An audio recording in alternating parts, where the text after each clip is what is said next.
বেদুইনকে জিজ্ঞাসা করা হলো, বেদুইন বদবি গ্রাম্য লোক, কলেজে পড়ে নাই, ইউনিভার্সিটিতে পড়ে নাই, সায়েন্স ল্যাবরেটরিতে রিসার্চ করে নাই, এমন একজন গ্রাম্য বদবিকে জিজ্ঞাসা করা হয়েছিল, আল্লাহর অস্তিত্বের প্রমাণ স্বরূপ তুমি কিছু বলতে পারো কিনা, আল্লাহ আছে নাকি?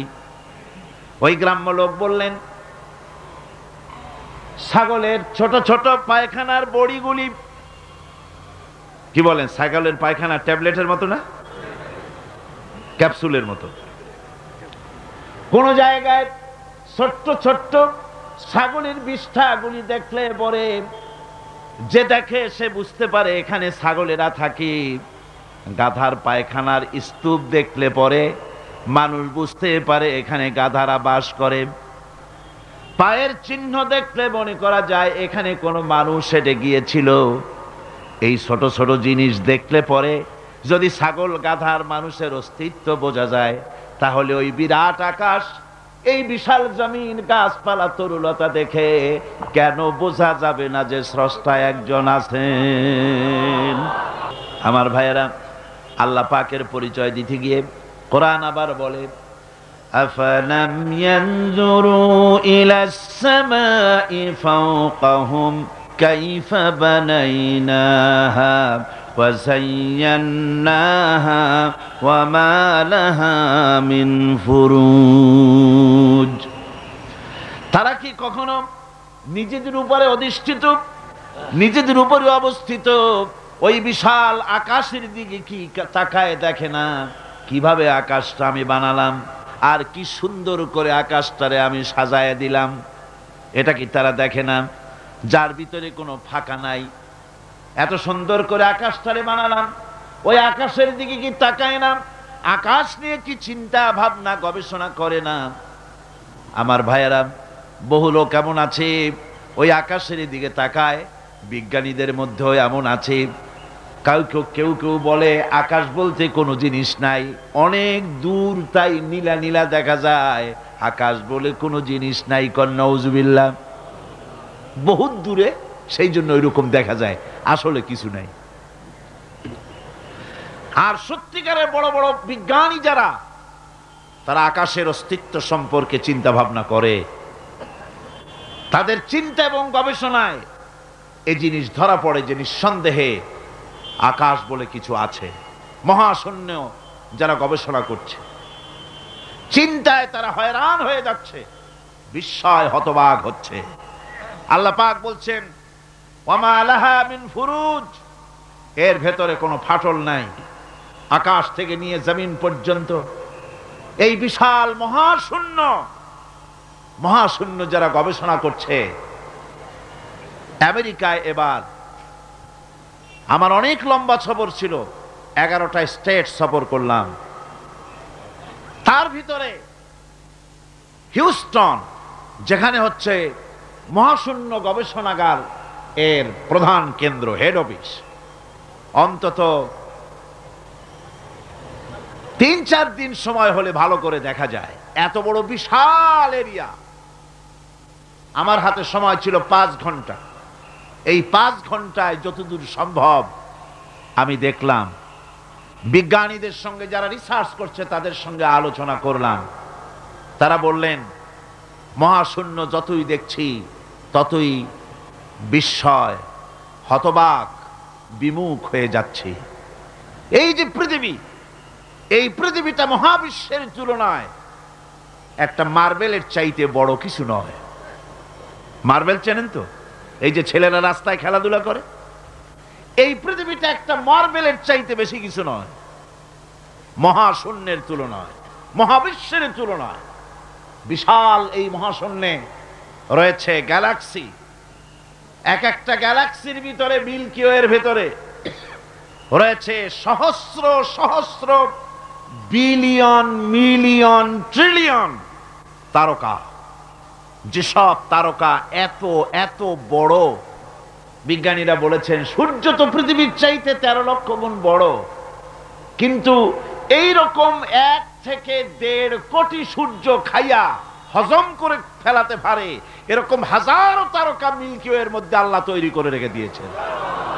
সুবহানাল্লাহি বিহামদিহি।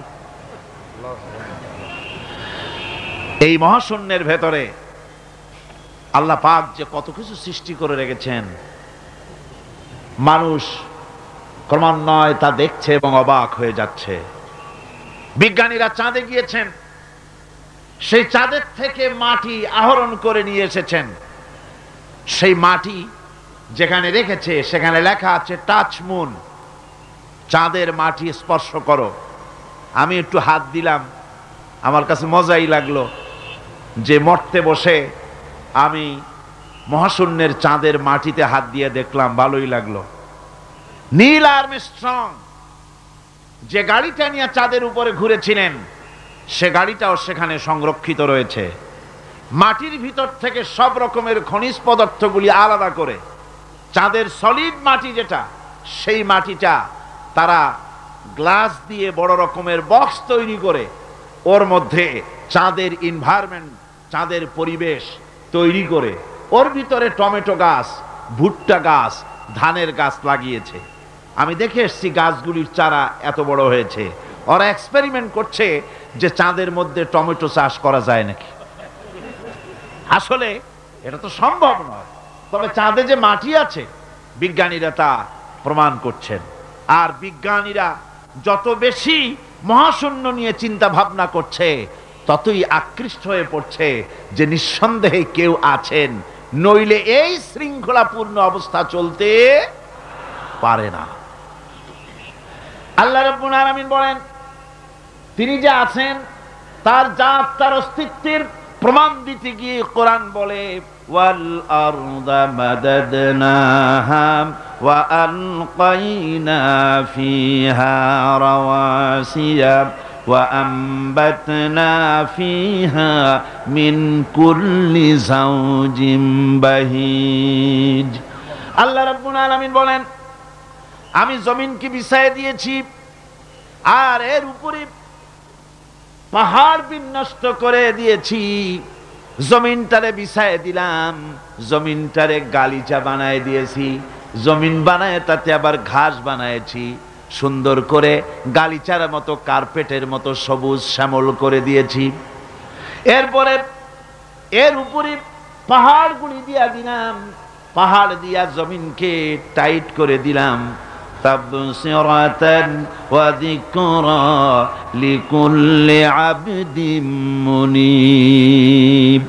এর ভেতরে চক্ষু উন্মোচনকারী আর উপদেশ অতীব শিক্ষাপ্রদ অনেক কিছুই রয়েছে ওই সমস্ত মানুষের জন্য যারা আমার কাছে সত্যের দিকে যারা প্রত্যাবর্তন করতে চায়, যারা আমার দিকে ফিরে আসতে চায়, তাদের অনেক নিদর্শন এই পৃথিবীর ভিতরে আমি রেখে দিয়েছি। জোরে বলেন সুবহানাল্লাহ। আল্লাহ পাক বলেন, দেখো এর প্রত্যেকটি জিনিস, প্রত্যেকটি পাতা, প্রত্যেকটি তৃণ, যা কিছু দেখতে পাও সব আল্লাহর সাক্ষী দিচ্ছে আল্লাহ আছেন। আল্লাহ পাক বলেন, একটু তাকাও উপরের দিকে। আওয়ালাম ইয়ারাউ ইলা তায়রি ফাওকাহুম সাফাতিন ওয়া ইয়াকবিদনা মা ইউমসিকুহুন্না ইল্লার রহমান। এই পৃথিবীর মানুষের জন্য আল্লাহ রাব্বুল আলামিনের সবচেয়ে বড় ihsan হচ্ছে যে তিনি আমাদের জন্য নবী দিয়েছেন, হেদায়েত আমাদের দিয়েছেন নবীর মাধ্যমে। আর তাও আবার তিনি নবী দিয়েছেন মানুষের মধ্য থেকে, কোন নবী ফেরেশতাদের মধ্য থেকে দেওয়া হয়নি। নবীর বশরিয়ত সম্পর্কে গত বছরের তাফসীরের মাহফিলে সূরা ফুরকান থেকে আলোচনা করেছিলাম, বোধহয় আপনাদের মনে আছে, মনে আছে না? আল্লাহ পাকের এটা ihsan যে তিনি নবী বানিয়েছেন সব মানুষদের, ফেরেশতাদের নবী বানান নাই। ফেরেশতা নবী হলে আমাদের জন্য সুবিধা হতো না, কি বলেন ঠিক না? তার কারণ হলো ফেরেশতারা পুরুষও না, নারীও না, তারা মানুষের সমস্যা বোঝেন না, তাদের কল নাই, কারখানা নাই, তাদের ক্ষেত খামার নাই, মহিষ গরু নাই, তাদের রাজনীতি নাই, তাদের ইলেকশন নাই, তাদের ভোটাভুটি নাই, তাদের কিছুই নাই। তারা শুধু আল্লাহ পাকের আজ্ঞাবহ বিরাট এক বাহিনী। তো তারা পুরুষও না নারীও না। সুতরাং স্বামী স্ত্রীর মধ্যে যদি কোনো মনোমালিন্যর সৃষ্টি হয় তাহলে তার মীমাংসা করা তাদের পক্ষে সম্ভব না। তারা কি করে জানবে যে স্বামী স্ত্রীর মধ্যে গন্ডগোল হয় কেন, আর তা মিটাই কি করে? কল কারখানা তাদের নাই, তারা শ্রম দেয় না, তারা কল কারখানার মালিকও না। সুতরাং শ্রমিকদের সাথে মালিকের বাধে কেন, আর মেটে কিসে, তাও তাদের বোঝার কথা না। তারা রাজনীতি করে না, তারা ইলেকশন করে না, তারা আল্লাহ পাকের আজ্ঞাবহ বাহিনী। মানুষকে রাজনীতি করতে হয়, সমাজ নিয়ে বাস করতে হয়। সুতরাং রাজনীতি করতে গিয়ে মানুষকে হরতালের ডাক দিতে হয়, ধর্মঘট করতে হয়, ভোটাভুটি করতে হয়, কত কিছু করতে হয়। ফেরেশতা যদি নবী হতো তো মানুষের প্রতি ইহসান হতো না। এই জন্য আল্লাহ রাব্বুল আলামিন মানুষের প্রতি সবচাইতে তিনি হচ্ছেন বড়, তিনি সবচাইতে ইহসানকারী, তিনি মানুষের প্রয়োজন বোঝেন। এই জন্য মানুষের জন্য তিনি যে নবী বানালেন, সমস্ত নবীরাই ছিলেন মানুষ। সমস্ত নবীরাই কি? সবাই জোরে সোরে বলেন, নবীরা কি ছিলেন? আল্লাহ পাক নবী দিয়েছেন, আবার মানুষ সৃষ্টি করে তার হেদায়েতের রাস্তা দেখিয়ে দিয়েছেন। আল্লাহ এমন কিছু সৃষ্টি করেন নাই যার চলার পথ দেন নাই, চলা শিখান নাই। সৃষ্টি করেছেন অথচ চলা শিখান নাই, এমন কিছুই সৃষ্টি করেন নাই। যেমন আল্লাহ রাব্বুল আলামিন চোখ সৃষ্টি করেছেন দেখার জন্য, চোখ দেখার কাজ করে, কান শোনার কাজ করে। পাখিকে সৃষ্টি করে ওড়ার মতো ট্রেনিং আল্লাহ রাব্বুল আলামিন দিয়ে দিয়েছেন। মাছকে সাঁতার কাটার ট্রেনিং দিয়ে দিয়েছেন। আপনি দেখুন, আপনার বাড়ির মুরগির ডিমের থেকে বাচ্চা বেরোবার পর আপনি যদি তাকে পানির মধ্যে ছেড়ে দেন, সে চুবনি খেয়ে মরে যাবে। কিন্তু হাঁসের ডিম থেকে বাচ্চা বেরোলে পরে ওই বাচ্চা পানির মধ্যে দিবেন, সাঁতরায়া ডুব খাইয়া যেমনি পারুক কেনারায় চলে আসবে। কে দিল তার সাঁতারের ট্রেনিং? কে দিল? আল্লাহ রাব্বুল আলামিন। সুতরাং আল্লাহ শুধু সৃষ্টি করেন না, সৃষ্টি করেন, প্রতিপালন করেন, আর হেদায়েতের রাস্তাও তিনি বলে দেন।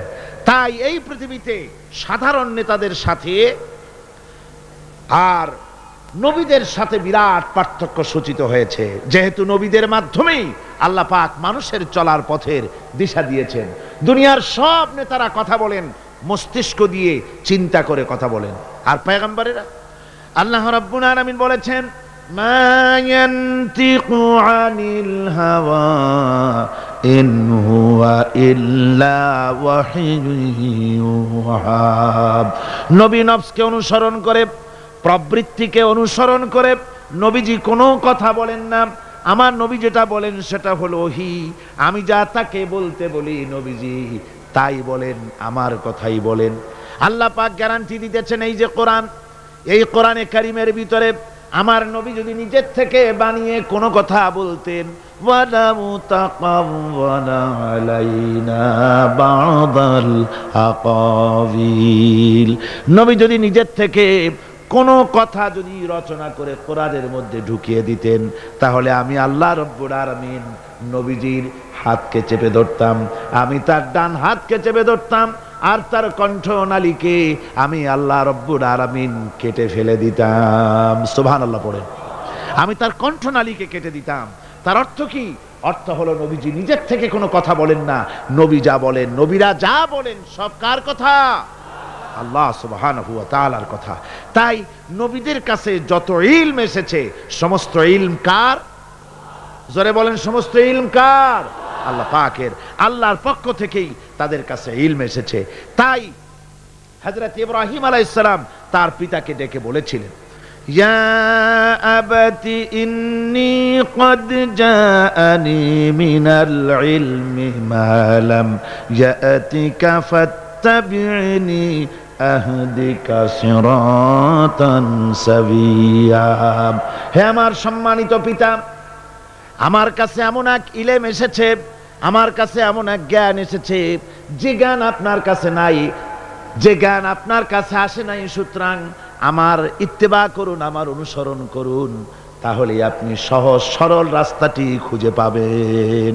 আমার কাছে যে জ্ঞান আসছে ওই জ্ঞান আপনার কাছে নাই। তার মানে আমার কাছে কিসের জ্ঞান আসছে? ওহীর জ্ঞান। কিসের জ্ঞান? ওহীর জ্ঞান। জ্ঞান হচ্ছে দুই প্রকার। জ্ঞান কয় প্রকার? একটা হচ্ছে ওহী ভিত্তিক জ্ঞান, আর একটা হচ্ছে গায়রে ওহী ভিত্তিক জ্ঞান। ওহীভিত্তিক জ্ঞান হচ্ছে আল্লাহর, আর গায়রে ওহীভিত্তিক জ্ঞান হচ্ছে কার? মানুষের।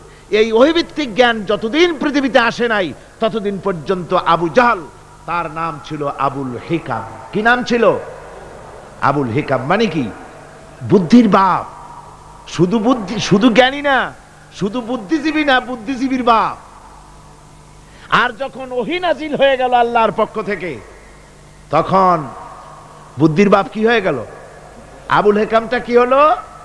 আবু জাহল হয়ে গেল। সে তখন মূর্খের পিতা হয়ে গেল।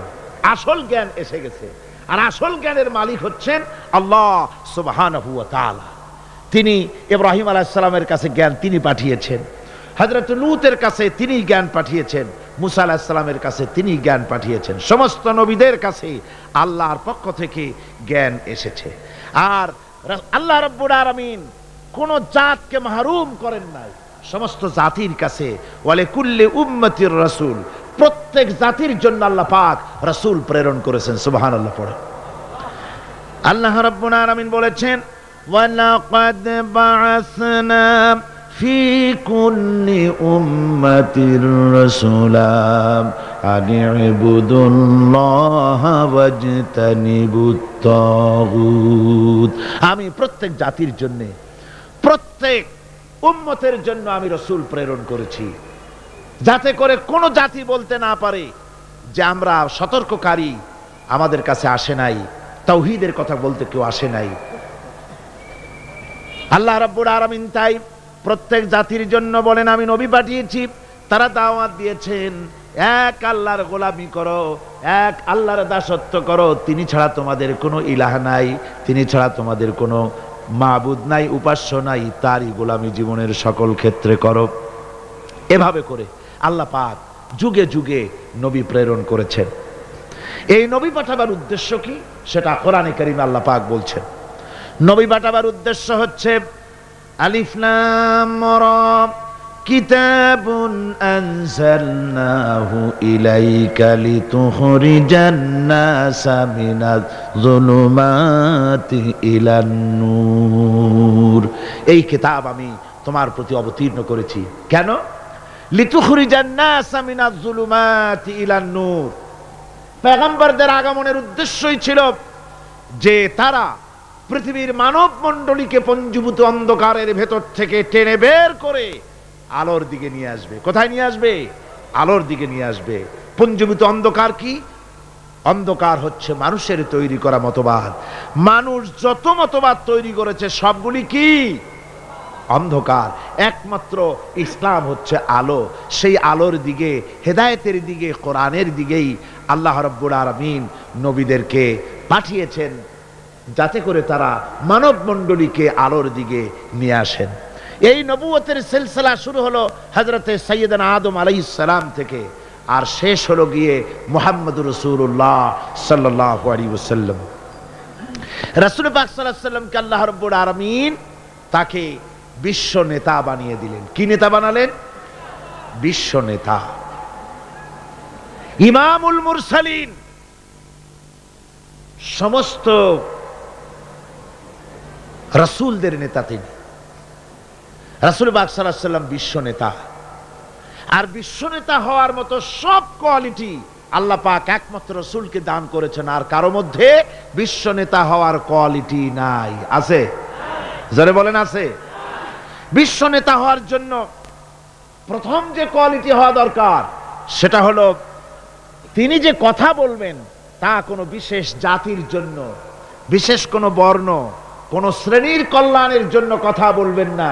তিনি কথা বলবেন বিশ্ব মানবতার জন্য। সুবহানাল্লাহ বিহামদিহি। আপনারা আমাকে বলেন, পৃথিবীতে এমন কোন নেতা আছে যে নেতা কথা বলেছেন পৃথিবীর সব মানুষের জন্য? দুনিয়ায় যত নেতা এসেছেন সমস্ত নেতারাই যার যার জাতির কথা বলেছেন, ভাষার কথা বলেছেন, নিজের দেশের কথা বলেছেন, বিশ্ব মানবতার কথা কেবলমাত্র বলেছেন মুহাম্মদ রাসূলুল্লাহ সাল্লাল্লাহু আলাইহি ওয়াসাল্লাম। আল্লাহর নবী বলেছেন সাদা এবং কালো, আরব এবং অনারব, মানুষের মাঝে কোনো ভেদাভেদ নাই। আরবের উপরে অনারবের কোনো প্রাধান্য নাই, অনারবের উপরে আরবের কোনো প্রাধান্য নাই। সৈয়দ বংশের বলে, শিক্ষার গৌরব, বংশের গৌরব বলে কোনো জিনিস থাকবে না। মুসলমানদের একমাত্র দুনিয়ার ভিতরে আল্লাহর কাছে সম্মানিত সেই ব্যক্তি, ইন্না আকরামাকুম ইনদাল্লাহি আতকাকুম, আল্লাহর কাছে তোমাদের মধ্যে সবচাইতে বেশি মর্যাদা তার যে ব্যক্তি তোমাদের মধ্যে আল্লাহ পাককে সবচাইতে বেশি ভয় করে। সেই ব্যক্তি হচ্ছে তোমাদের মধ্যে সবচাইতে মর্যাদা সম্পন্ন। সাদা এবং কালোর ব্যবধান দূর করলেন মুহাম্মদ রাসূলুল্লাহ, জোরে বলেন সাল্লাল্লাহু আলাইহি ওয়াসাল্লাম। মানুষে মানুষে ভেদাভেদ দূর করে দিয়ে সমস্ত মানুষকে একটা প্ল্যাটফর্মে তিনি দাঁড় করিয়েছেন।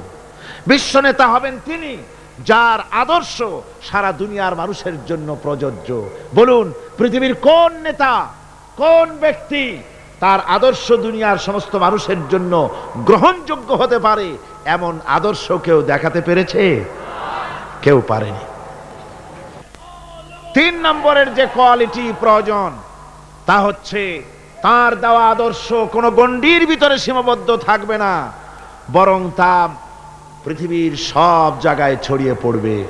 এ ব্যাপারে রাসূলের আদর্শই সারা পৃথিবীতে ছড়িয়ে পড়েছে, আর কোথাও না, আর কারো না।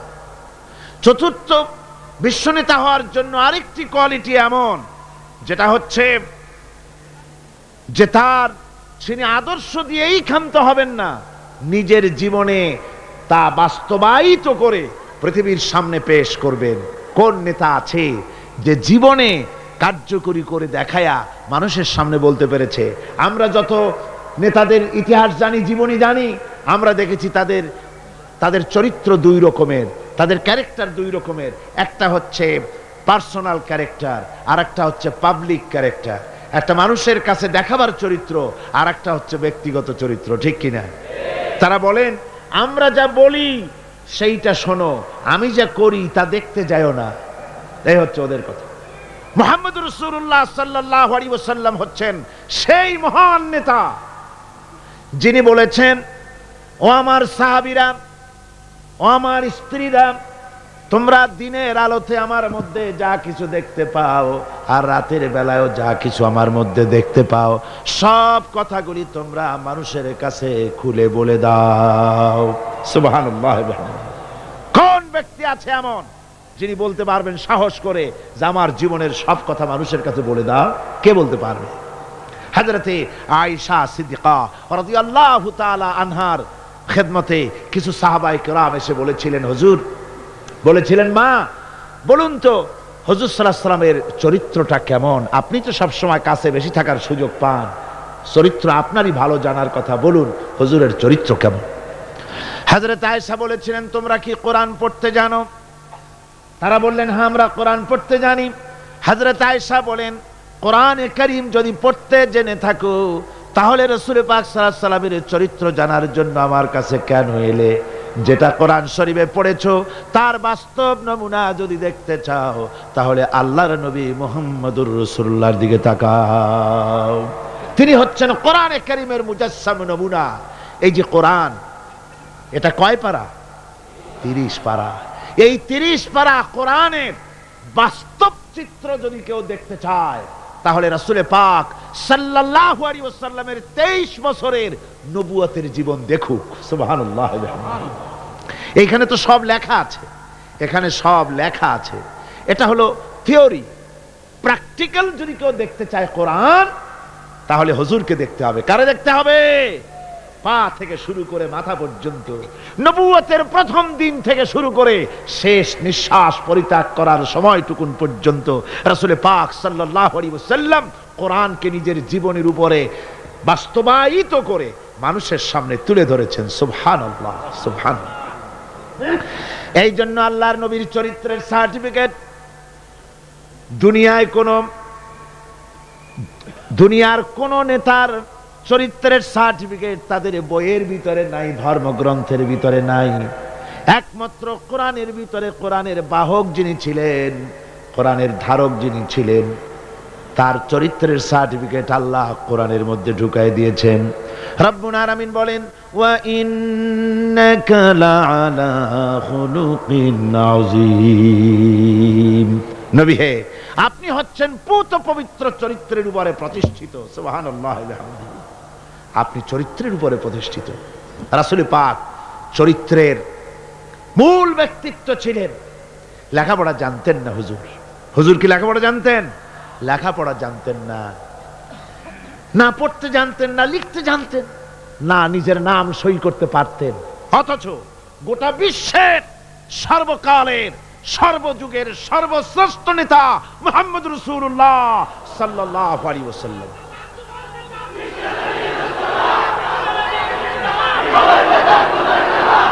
কেমন করে নেতা হলেন? সমস্ত মানুষের জন্য তিনি নেতা হলেন, কোন কলেজে ভার্সিটিতে পড়াশোনা না করে। কিভাবে? হুজুর নিজে বলেছেন, ইন্নামা বুইস্তু মুআল্লিমান, আমি পৃথিবীতে প্রেরিত হয়েছি শিক্ষক হিসেবে। জোরে কম তো, কি হিসেবে? শিক্ষক হিসেবে। কোন কলেজে পড়েন নাই। হুজুর কি কোন কলেজ থেকে গ্রাজুয়েশন ডিগ্রি নিয়েছিলেন নাকি মাস্টার্স কামেল পাস করেছেন? সুবহানাল্লাহ। নবীদেরকে আল্লাহ রাব্বুল আলামিন কোথাও লেখাপড়া করান নাই। তার কারণ, নবীরা যদি লেখাপড়া করতে যান তাহলে যার কাছে শিখবেন তিনি তো তার উস্তাদ হবেন, তিনি হবেন তার মুরব্বী। আর যিনি শিক্ষা দিবেন তার জ্ঞান তো সীমাবদ্ধ। সীমাবদ্ধ জ্ঞানের মানুষের কাছে তিনি শিখবেনটা কি? এই জন্য নবীদের শিক্ষক পৃথিবীর কোনো মানুষ নয়, নবীদের শিক্ষক স্বয়ং আল্লাহ সুবহানাহু ওয়া তাআলা। আল্লাহ নিজে শিখাইছেন। আমার ভাইয়েরা, রাসূল পাক সাল্লাল্লাহু আলাইহি ওয়াসাল্লামের চরিত্র এত বড় চরিত্রবান ব্যক্তিত্ব, আল্লাহর আকাশের নিচে জমিনের উপরে আর কেউ হতে পারে না। আমরা তার চরিত্রের সার্টিফিকেট সর্বপ্রথম আমরা নিলাম। আমরা রাসূলের চরিত্র দেখতে পেলাম। রাসূলের স্ত্রী হযরতে খাদিজাতুল কুবরা রাদিয়াল্লাহু তাআলা আনহা, তিনি রাসূলের চরিত্রের সার্টিফিকেট দিতেছেন। বলেন, পুরুষের চরিত্রের সার্টিফিকেট সবচাইতে অথেন্টিক কারটা? স্ত্রীটা। স্ত্রী যে সার্টিফাই করে ওইটা হলো সবচাইতে মূল্যবান।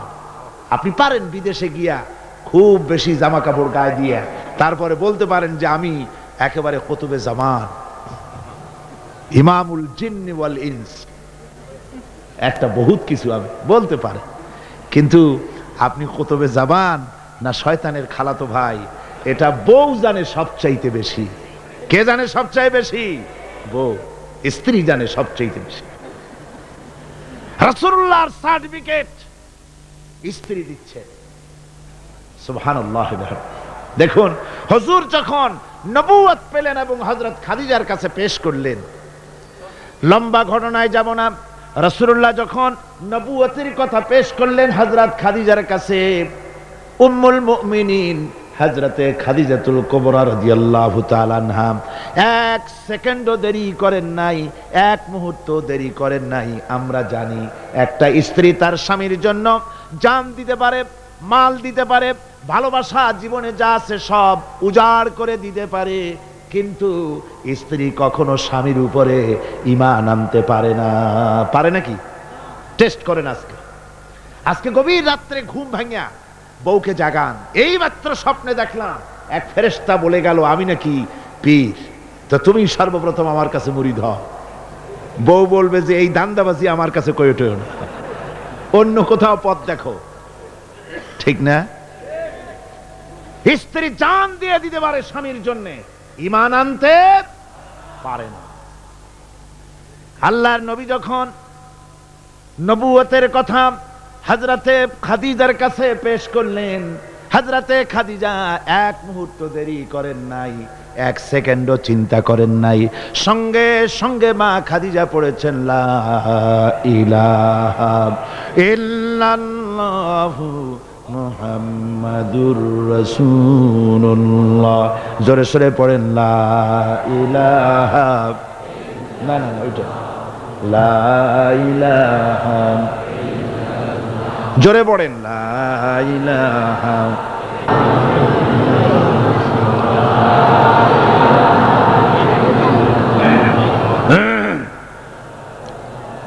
এক মুহূর্ত দেরি করেন নাই, হযরতে খাদিজা সঙ্গে সঙ্গে ঈমান এনেছেন।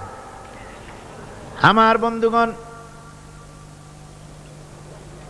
স্ত্রীর সার্টিফিকেট সবচাইতে বড়, তারপরে লোকটির চরিত্র কেমন, সুন্দর সার্টিফিকেট দিতে পারে স্ত্রীর পরে তার খাদেম, তার বাড়িতে যে চাকর থাকে, যেহেতু চাকর বাড়ির ড্রয়িং রুম থেকে রান্নাঘর পর্যন্ত যাতায়াত করে, লোকটি কেমন তা ভালো করে সে জানে। একজন চাকর তার প্রভুর জন্য, তার মনিবের জন্য জানমাল সব দিয়ে দিতে পারে, কিন্তু ঈমান আনতে পারে না মনিবের উপরে। আমরা দেখতে পাই রাসূল পাক সাল্লাল্লাহু আলাইহি ওয়াসাল্লাম নবুয়তের দাওয়াত যখন পেশ করলেন, রাসূলের খাদেম ছিলেন যায়েদ বিন হারিসা। হযরতে যায়েদ এক মুহূর্ত দেরি করেন নাই, সঙ্গে সঙ্গে পড়েছেন লা ইলাহা ইল্লাল্লাহু মুহাম্মাদুর রাসূলুল্লাহ।